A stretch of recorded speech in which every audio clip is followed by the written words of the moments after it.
Alrighty, so for my second video, I'm going to talk about Saturday night's WWE live event, pay-per-view, Elimination Chamber from Montreal, Quebec, Canada. And I will start out by saying, if you don't want to know the results, don't watch any further. Cut the video off now. I'm going to spoil it. And I'm going to put it in the title and in the description, just so people know. Don't watch this video if you don't want to know the results. But I have to talk about it, spoiling things, because I just have to. I can't talk about it without saying anything. So this is a review from the pay-per-view, and so I'm going to talk about it.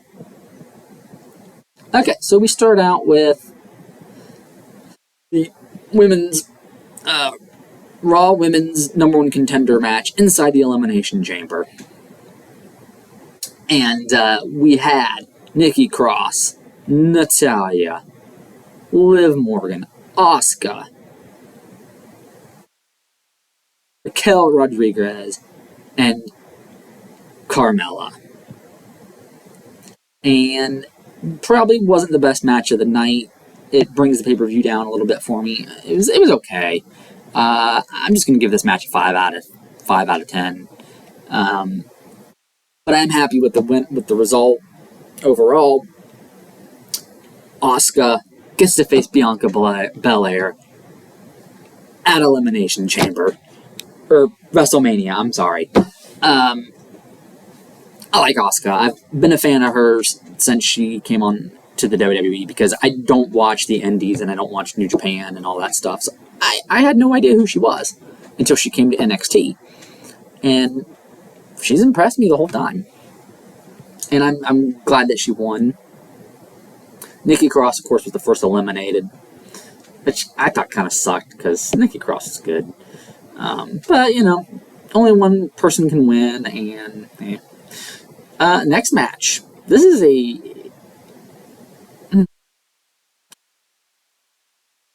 honestly a 9 out of 10 for me. Bobby Lashley versus Brock Lesnar.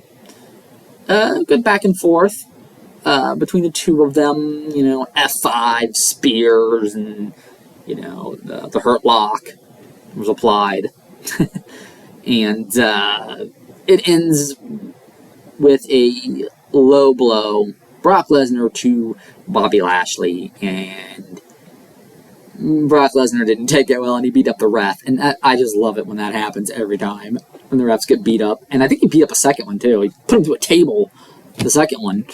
And, yeah, I think he will face repercussions for this. But what's going to happen at WrestleMania 33? I mean, Bray Wyatt came out on SmackDown and said he wanted the winner. And the winner was Bobby Lashley. I've heard rumors of Gunther versus Brock Lesnar.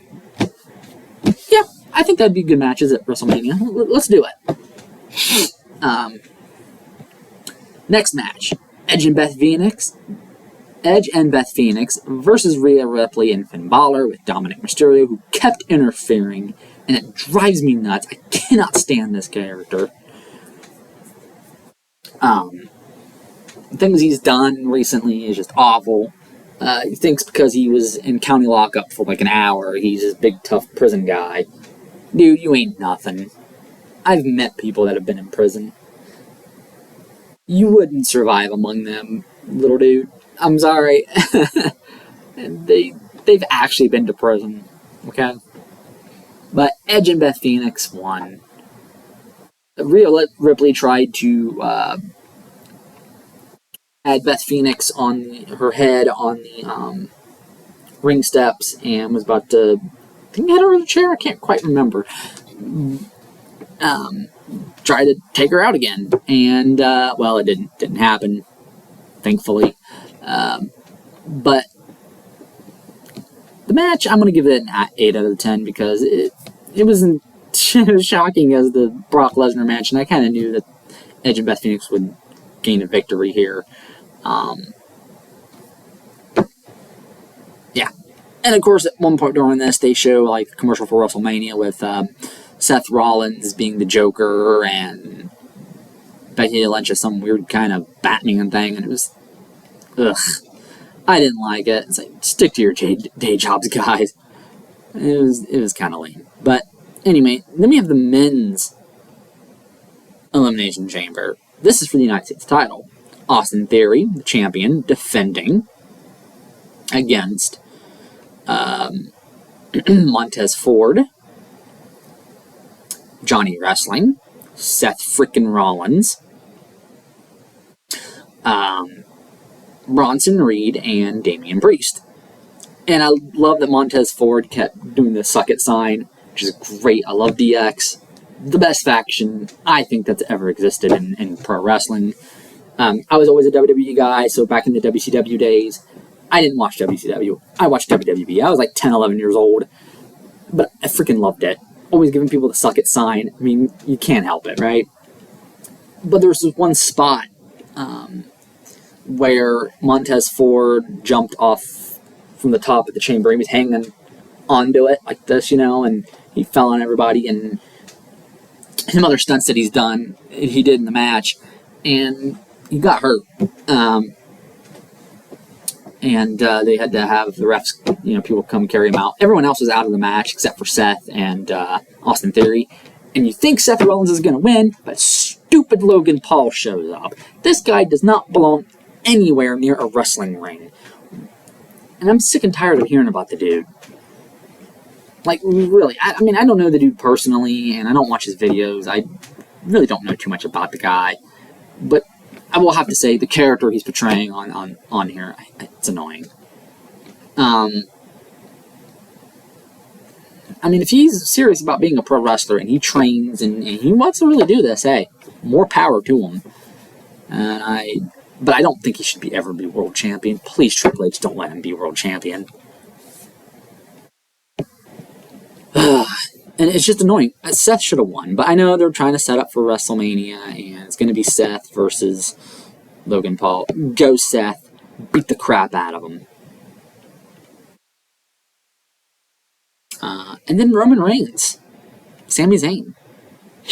That match is a 10 out of 10 for me. It was great. I loved it. People, of course, hated Roman in this match. Kept chanting, F you, Roman. And he was talking trash to Sammy's family, especially his wife, which I hate when they do that.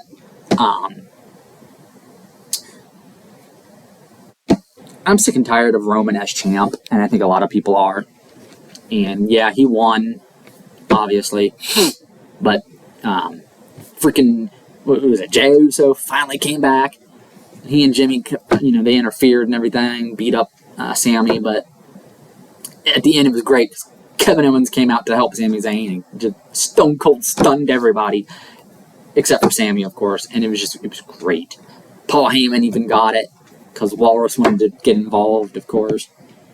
And I kind of knew the outcome of this was going to be Sami Zayn losing. But yeah, it's 10 out of 10 for me. And not enough to make this a 10 out of 10 pay-per-view. I'm just going to give this pay-per-view an 8 out of 10. It was great. I really liked it. And I know there's a lot of people probably going to say, oh, it was a terrible pay-per-view. And it happens all the time. Some people are just never happy. I'm happy some of the time. They make some good decisions, and sometimes they make decisions I don't like. But, it's wrestling. The guys and girls that you love to watch can't always win.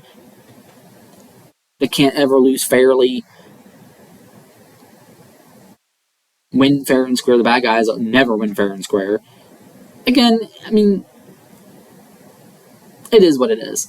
But yeah, I'm ready for WrestleMania. I cannot wait for WrestleMania. Especially because I'm hoping and praying, and I think this is what's going to happen. This is an official prediction, and I think pretty much everyone's predicting this.